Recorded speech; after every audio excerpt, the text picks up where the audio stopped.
Good evening and welcome to my channel. First thing hopefully you'll notice is that the sound quality is better because I have this now, proper microphone. And yeah, I've got another little story for you based on 5 random words. The words the story is based on are below. And it is called A Moebius is Not Just for Christmas. You never really forget being kicked in the scrotum by a zebra. As Carl Venner discovered on his second day, zebras can be extremely testy and don't really understand the importance of hoof hygiene. That the agony of a ruptured testicle happened while he was being inducted by the very beautiful Miss Isla McEwen, the lead veterinarian, was particularly galling. Carl had a thing for older women. Just 22, Carl found women his own age vapid and self-obsessed. Isla excluded class and self-confidence. However, none of this mattered to Carl as he lay curled up in a fetal ball, clutching his privates, whilst Isla took charge. "Let me see," she said gently as he moaned in pain. "It's okay," he lied. "Carl, I've seen a lot of scrotums in my time. Big ones, green ones, fuzzy ones. Very few of them human," he croaked. "To be frank," she replied, "I'm not 100% sure yours will look human now. Drop your pants." When Carl returned shamefaced a week later, walking like John Wayne, to a round of applause, he realised he had been initiated. Every keeper, every vet had injury stories, porcupine quills in the bum, broken ribs from over-exuberant orang-utang, a love bite from a bull elephant. Carl could join their ranks. That evening, over a post-work beer in the canteen, Isla let him in a secret. "You're a trooper. You came back after a potentially life-changing injury. You're ready to see our real work." What could she mean? When the final customers left, Isla led him towards the toilet block. Surely she didn't mean...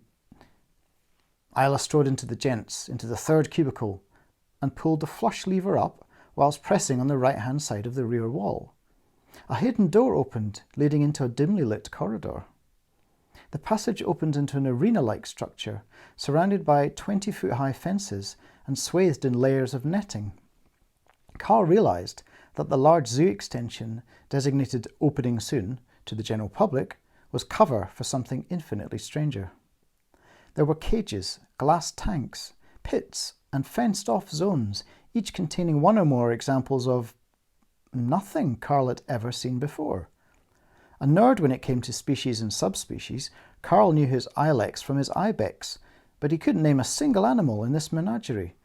There were long, attenuated, spidery things like living spaghetti, floating gossamer beings which moved like slow-motion ghosts, armour-plated land squid with multifaceted eyes, and a sort of 4-winged bird with a vibrating hammer for a nose, busy blasting chalky boulders into edible powder. "Aliens," Isla said matter-of-factly. "To be exact, alien pets."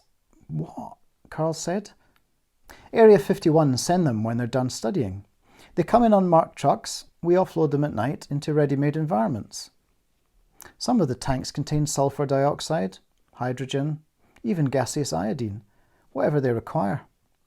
We have this sort of beetle made, as far as we can tell, of precious metal that's happiest at 4,000 degrees centigrade. It was found clinging to the inside of one of the rocket boosters on the last Russian space mission." "Oh, is all this proving a bit much? Would you like to sit down?" Carl nodded dumbly and sank down onto a bench near a cage filled with bird-like things seemingly made from smoke-filled glass. "Pets, you said," he managed a moment later. "We think aliens on a sort of flyby occasionally either abandon unwanted pets or else they escape. Area 51, that's a real organisation, give them to us rather than having to put them down. We actually learned a whole lot more seeing them in their native habitats." "But how?" "How do we know they're native habitats?" "We don't really. We reverse engineer them. Come, let me show you the Moebius worm. She's beautiful." Isla took Carl's arm and took him down a flight of spiral steps into a metal chamber swathed in darkness. "Nothing here sees in our visible spectrum. We don't have lights. Put these on." Isla handed Carl some chunky goggles. I've set it to ultraviolet. That's the range the bulk of the animals in here see. A moment later, Carl's vision burst into bright violet hues, turquoises and deep blue shades. It's daytime for them, you see. Now you can see as they do. Isla directed his attention to the back of the far enclosure, to a glass box filled with a misty substance. The Moebius worm exudes her own cloud of camouflage. I think she's sleeping, but if you tap the glass, she might wake. She? They have gender then? Oh, we have no idea. I just feel she's female. I may, of course, be mistaken. Carl tapped the glass several times. Nothing stirred within. That is, until he turned away, whereupon the room seemed to fill with a shimmering light display, pink, red and purple bands undulating across the room. He turned, and there amongst the mist was a striped, band-like creature, twisting in on itself, exactly like a Moebius strip, rotating and glowing with fantastic cuttlefish-like displays. It was mesmerizing. How? He said, inarticulacy taking over again. Piezo electricity. Tiny crystals embedded within its spine-like structure, which rub against one another. It is hypnotic. Isla started walking, glassy-eyed, towards the Moebius worm, until her forehead touched the enclosure.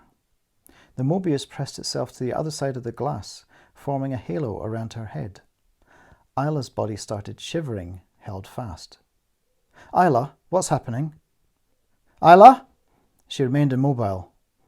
Carl knew something was wrong. He pulled Isla away and she dropped to the floor, moaning softly. Carl took off their goggles and helped Isla up the stairs. Back outside, Isla seemed to come to, shaking herself free, as if awoken from a deep sleep. Carl, she said, I could see her homeworld. I could see the Mercury oceans. He knew exactly what she meant. He had seen it himself. Then Carl realized that Isla hadn't spoken.